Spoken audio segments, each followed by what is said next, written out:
Most startups fail because of one thing. They waste months or even years building a product that nobody wants. It's not that the idea's bad, they just didn't test if anyone would pay for it. Don't let that be you. So before you build anything, stop.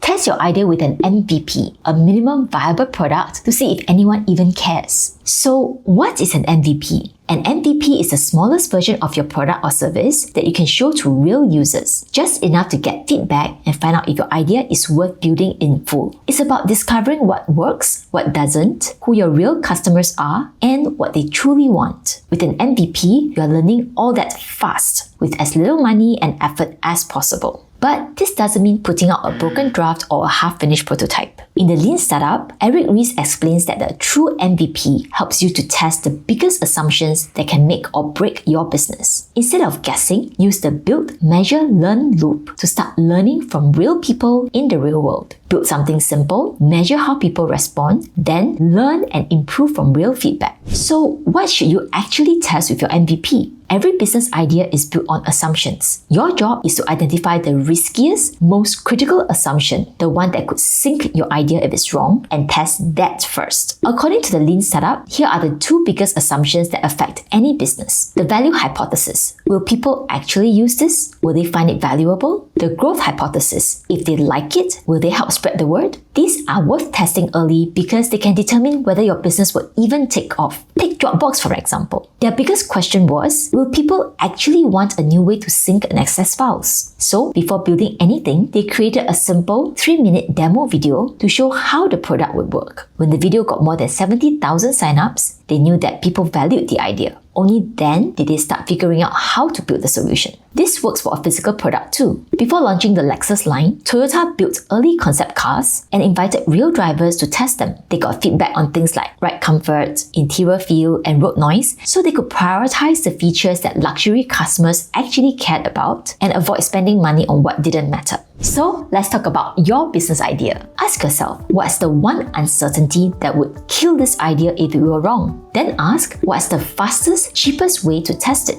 Remember, your MVP isn't just a teaser. It's a powerful tool to reduce waste, test what matters, and build something that people actually want and will pay for. Want to learn how to do this right? Grab the Lean Startup Summary in text, audio, and infographic formats linked below. And check out other recommended resources to make your next business idea a roaring success.